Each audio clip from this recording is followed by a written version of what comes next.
saya Nur Hafizah Zakira dari kelas 11 MIPA 2 dengan nomor absen 31. Pada kesempatan kali ini, kami dari kelompok 7 biologi akan melakukan percobaan pengamatan pengaruh konsentrasi larutan terhadap massa kentang dan pengaruh pengadukan terhadap waktu larut gula pasir di dalam air. Serta kami juga akan mempresentasikan laporan hasil diskusi kami. Sebelum kita masuk ke video percobaan, berikut ini adalah nama-nama anggota dari kelompok 7 biologi. Check it out. Nama saya Zahira Adimaya Fitria dari kelas 11 MIPA 2, absen 39. Saya Rizky Pratama dari kelompok 7. Nama saya Landra Putri Kristabel dari kelas 11 MIPA 2, nomor absen 4. Nama saya Aisyah Febriana Nur Aini, kelas 11 MIPA 2, nomor absen 2.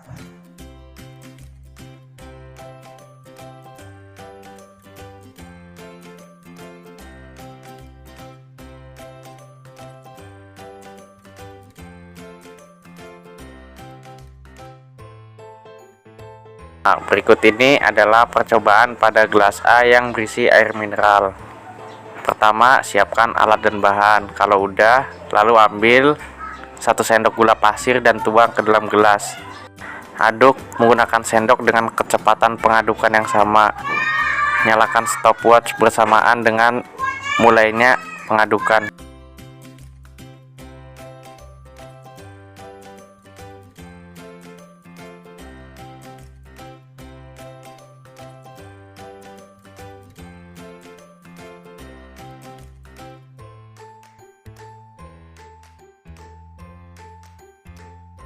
Hentikan waktu saat gula sudah larut dan catatlah waktunya. Uji coba kedua. Berikut ini adalah percobaan pada gelas B yang berisi air panas. Pertama, siapkan alat dan bahan, lalu ambil 1 sendok gula pasir dan tuang ke dalam gelas. Aduk menggunakan sendok dengan kecepatan pengadukan yang sama. Nyalakan stopwatch bersamaan dengan mulainya pengadukan. Hentikan waktu saat gula sudah larut dan catat waktunya. Uji coba ketiga. Berikut ini adalah percobaan pada gelas C yang berisi air dingin. Pertama, siapkan alat dan bahan, lalu ambil 1 sendok gula pasir dan tuang ke dalam gelas.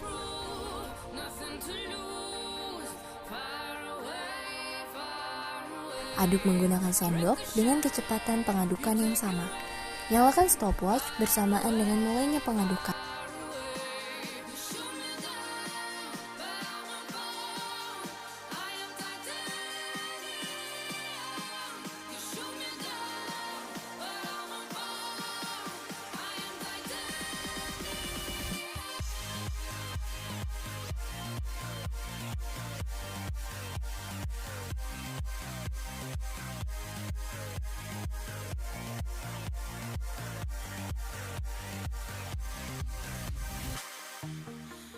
Hentikan waktu saat gula sudah larut. Catatlah waktunya.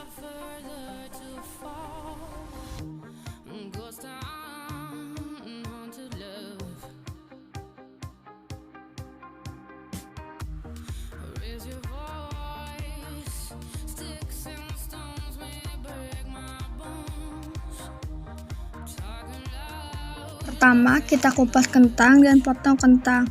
Habis itu, kita ukur kentangnya dengan lebar 1 cm dan panjang 7 cm. Lalu, kentangnya kita masukkan ke dalam gelas yang berisi air. Kita tunggu hasilnya sampai 1 jam.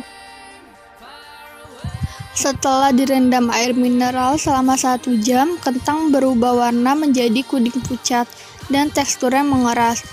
Kentang juga mengalami penambahan sedikit ukuran dan sedikit mengeras dikarenakan kentang mengalami hipertonis.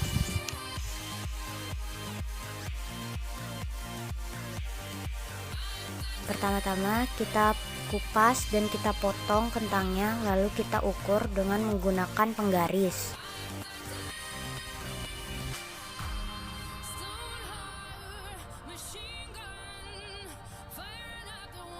Lalu kentangnya kita masukkan ke gelas dan kasih air setengah gelas.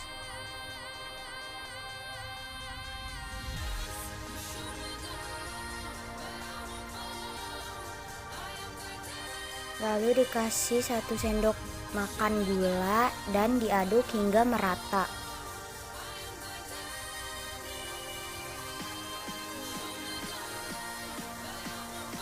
Kita tunggu sampai 1 jam. Nah, ini hasilnya setelah 1 jam. Kentangnya berwarna kuning, sedikit lembek dan menyusut, tidak seperti wadah air mineral. Hal ini dikarenakan sifat hipotonis dari kentang pada wadah air gula lebih rendah dibanding dengan kentang pada wadah air.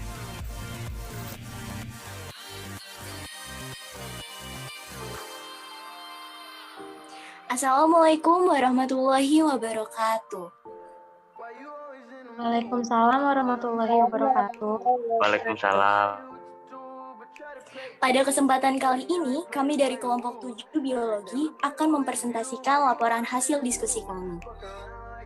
Izinkanlah saya, Nur Hafizah Zakirah, menjadi moderator pada presentasi kali ini.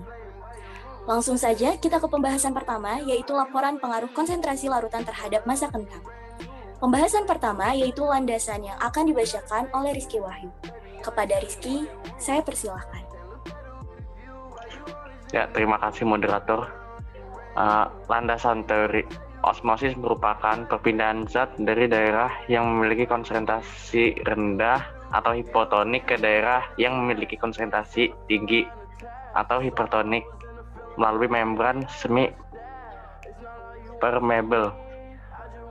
Sel yang memiliki perbedaan konsentrasi dengan zat di sekitarnya memungkinkan mengalami osmosis hingga akhirnya sel itu mempunyai konsentrasi yang sama dengan zat di sekitarnya atau isotonik. Terima kasih, saya kembalikan ke moderator. Baik, terima kasih kepada Rizky atas penjelasannya. Berikut ini adalah kita lanjut, berikutnya adalah latar belakang yang akan dibacakan oleh Alandra Putri Kristabel. Kepada Alan, saya persilahkan. Baik, osmosis adalah perpindahan air melalui membran permeable selektif dari bagian yang lebih encer ke bagian yang lebih pekat. Dua faktor penting yang memengaruhi osmosis adalah yang pertama, kadar air dan materi terlarut yang ada di dalam sel. Kedua, kadar air dan materi terlarut yang ada di luar sel. Dalam proses osmosis, terdapat tekanan osmosis yang merupakan tekanan hidrostatik yang terdapat suatu larutan pada keseimbangan osmosis. Terima kasih, saya kembalikan pada moderator. Baik, terima kasih kepada Alan atas penjelasannya. Kita lanjut ke pembahasan selanjutnya, yaitu rumusan masalah dan hipotesis yang akan dibacakan oleh Zahira Adimaya. Kepada Zahira, saya persilahkan. Baik, rumusan masalah: A. Mengetahui peristiwa osmosis. B. Mengetahui perubahan sebelum dan sesudah percobaan. C. Pengaruh larutan hipotonik dan hipotonis terhadap proses osmosis pada kentang. D. Hipotonis.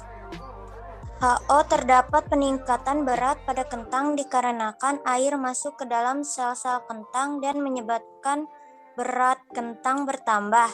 Terdapat penurunan berat pada kentang dikarenakan kandungan air pada kentang lebih besar dan menyebabkan berat kentang berkurang.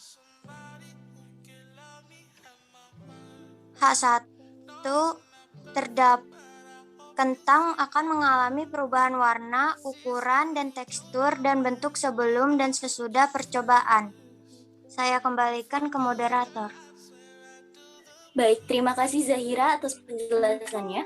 Untuk penjelasan selanjutnya adalah penjelasan tujuan, alat, dan bahan yang akan dibacakan oleh Aisyah Febriana. Kepada Aisyah, saya persilahkan.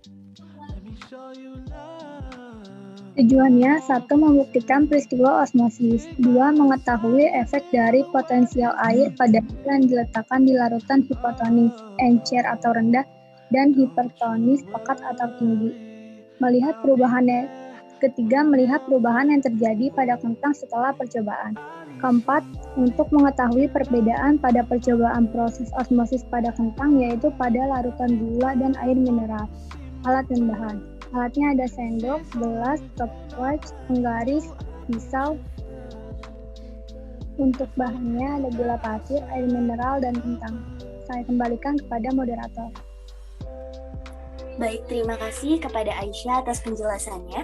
Untuk penjelasan selanjutnya mengenai tabel pengamatan yang akan dibacakan oleh Rizky Wahyu, kepada Rizky saya persilahkan.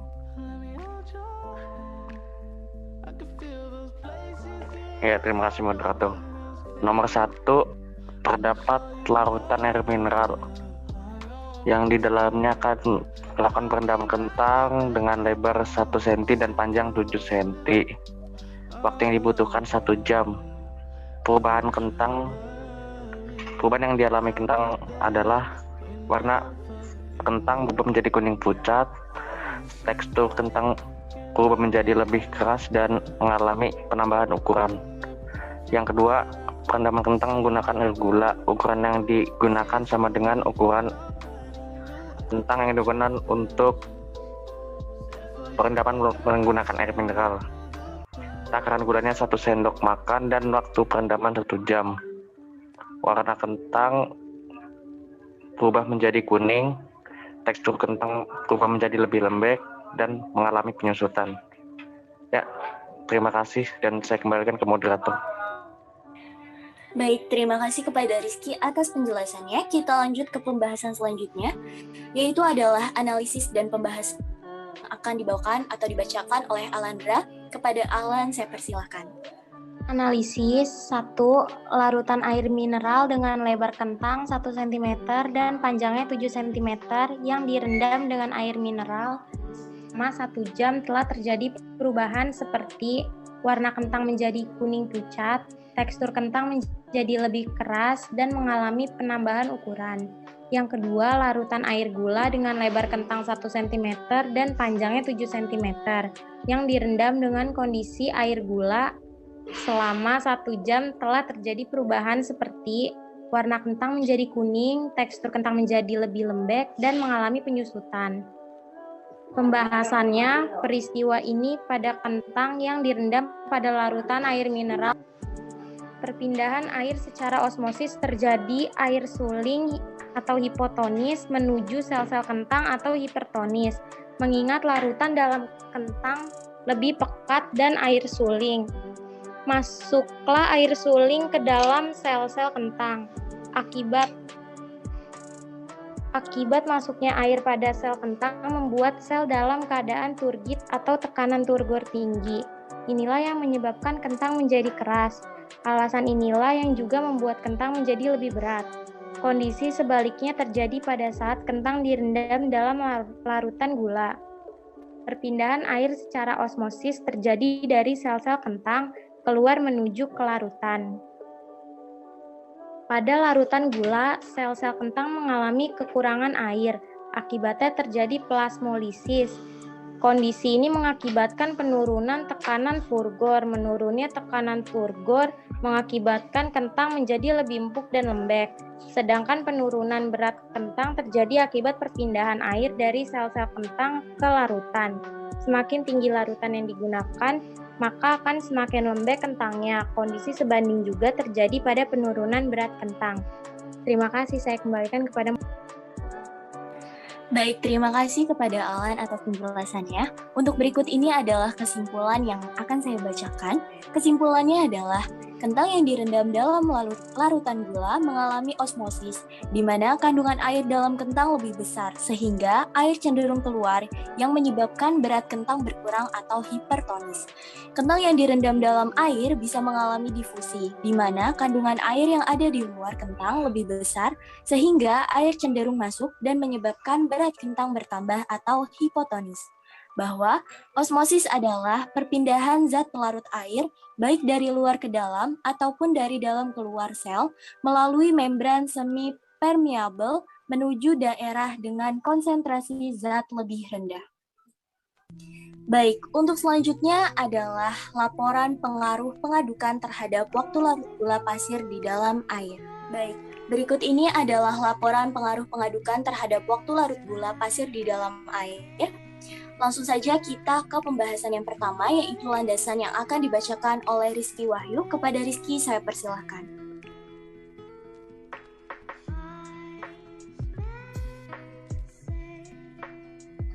Ya, landasan teori.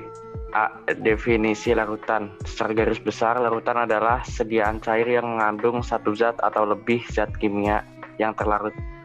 Larutan terdiri atas zat yang dilarutkan atau solut dan pelarut atau solvent. Larutan yang jenuh atau tidak jenuh dan lewat jenuh. Larutan disebut jenuh pada temperatur tertentu bila larutan tidak dapat melarutkan lebih banyak zat terlarut. Bila jumlah zat terlarut kurang dari ini, disebut larutan tidak jenuh, dan apabila disebut lewat jenuh, zat yang dapat membentuk larutan lewat jenuh, misalnya natrium tiosulfat. B. Pengaruh suhu terhadap larutan. Pengaruh temperatur tergantung dari panas pelarutan. Bila panas pelarutan delta negatif, daya larut turun dengan naiknya temperatur. Bila panas pelarutan atau delta positif, daya larut naik dengan naiknya temperatur. Larutan didefinisikan sebagai jumlah zat maksimum yang terlarut yang akan larut dalam sejumlah larut pada suhu tertentu. Untuk kebanyakan zat, suhu mempengaruhi kelarutan. Saya kembalikan ke moderator. Baik, terima kasih Rizky atas penjelasannya. Untuk penjelasan selanjutnya adalah latar belakang yang akan dibacakan oleh Alandra Putri Kristabel. Kepada Alan, saya persilakan. Baik, terima kasih. Latar belakangnya, larutan adalah jumlah zat yang dapat larut dalam sejumlah pelarut sampai membentuk larutan jenuh. Apabila suatu larutan suhunya diubah, maka hasil kelarutannya akan berubah. Larutan ada yang jenuh, tidak jenuh, dan lewat jenuh. Larutan dikatakan jenuh pada temperatur tertentu, bila larutan tidak dapat melarutkan lebih banyak zat terlarut. Bila jumlah zat terlarut kurang dari larutan jenuh disebut larutan tidak jenuh. Dan bila jumlah zat terlarut lebih dari larutan jenuh, maka disebut larutan lebih jenuh. Daya larut suatu zat dalam zat lain dipengaruhi oleh zat pelarut, temperatur, dan sedikit tekanan. Pengaruh suhu terhadap larutan dapat dilihat pada peristiwa sederhana yang terjadi pada kehidupan sehari-hari, yaitu kelarutan gula dalam air. Gula yang dilarutkan ke dalam air panas dan satu lagi ke dalam air dingin, maka gula akan cepat larut pada air yang panas karena semakin besar suhu, semakin besar pula kelarutannya. Terima kasih, saya kembalikan kepada moderator. Baik, terima kasih Alan atas penjelasannya. Untuk selanjutnya adalah penjelasan rumusan masalah dan hipotesis yang akan dibacakan oleh Zahira Adimaya. Kepada Zahira, saya persilahkan. Baik, C. Rumusan masalah. Bagaimana pengaruh suhu terhadap larutan zat padat dalam zat cair larutan gula? D. Hipotesis. HO. Gula akan lebih cepat larut apabila suhu pelarutnya tinggi atau panas. 2. Ukuran zat terlalu lebih kecil. 3. Volume pelarut lebih besar. 4. Adanya proses pengadukan. HI, semakin tinggi suhu zat pelarut, maka akan semakin cepat gula mencair atau terlarut. Semakin rendah suhu zat pelarut, dan semakin lambat gula akan mencair atau terlarut. Terima kasih, saya balikan ke moderator. Baik, terima kasih Zahira atas penjelasannya. Untuk penjelasan selanjutnya adalah tujuan, alat, dan bahan yang akan dibacakan oleh Aisyah Febriana. Kepada Aisyah, saya persilahkan. Tujuannya untuk mengetahui pengaruh suhu terhadap larutan zat padat dalam zat cair larutan gula. Alat dan bahan. Alatnya sendok, gelas, dan stop pasir, air mineral, air panas, dan air dingin. Saya kembalikan kepada moderator. Baik, terima kasih Aisyah atas penjelasannya. Kita lanjut ke selanjutnya, yaitu adalah tabel pengamatan yang akan dibacakan oleh Rizky Wahyu. Kepada Rizky, saya persilahkan. Tabel pengamatan larutan pertama adalah air mineral. Kecepatan pengadukan tetap, takaran gula 1 sendok makan, dan jenis gula pasir. Waktu untuk gula itu larut dalam air adalah 31,33 detik. Sedangkan air panas, kecepatan pengadukan yang sama, takaran gula 1 sendok makan dan jenis gula pasir, waktu larut gula terhadap air panas adalah 19,31 detik. Sedangkan air dingin, kecepatan pengadukan tetap, takaran gula 1 sendok makan dan jenis gula pasir, waktu larut terhadap gula terhadap air pada air dingin adalah 42,40 detik.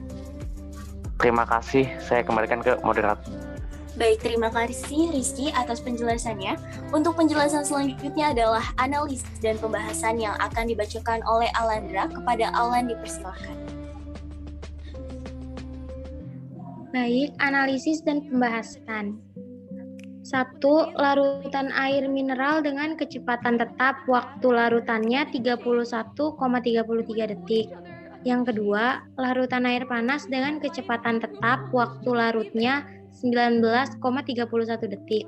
Yang ketiga, larutan air dingin dengan kecepatan tetap, waktu larutnya 42,40 detik. Berdasarkan hasil pengamatan kami bahwa semakin tinggi suhu zat cair, semakin cepat pelarutan gula, dan semakin rendah suhu, semakin lambat pelarutan gula. Terima kasih, saya kembalikan kepada moderator. Baik, terima kasih Alan atas penjelasannya. Untuk selanjutnya adalah kesimpulan, di mana di sini saya akan membacakannya. Baik, untuk kesimpulan, dari percobaan di atas dapat disimpulkan bahwa suhu sangat berpengaruh terhadap proses pelarutan suatu zat padat di dalam zat cair. Semakin tinggi suhu suatu zat cair, semakin cepat proses pelarutan suatu zat padat sehingga semakin sedikit atau bahkan tidak ada endapan yang tersisa. Sebaliknya, semakin rendah suhu suatu zat cair, semakin lambat proses pelarutan suatu zat padat sehingga masih banyak endapan yang tersisa di zat cair tersebut. Ini terjadi karena pada suhu tinggi, molekul-molekul air bergerak lebih cepat. Sedangkan pada suhu rendah, molekul air bergerak lambat dan membuat gula menjadi lambat larutnya. Baik, sekian laporan presentasi dari kelompok 7. Kurang lebihnya mohon maaf. Wassalamualaikum warahmatullahi wabarakatuh.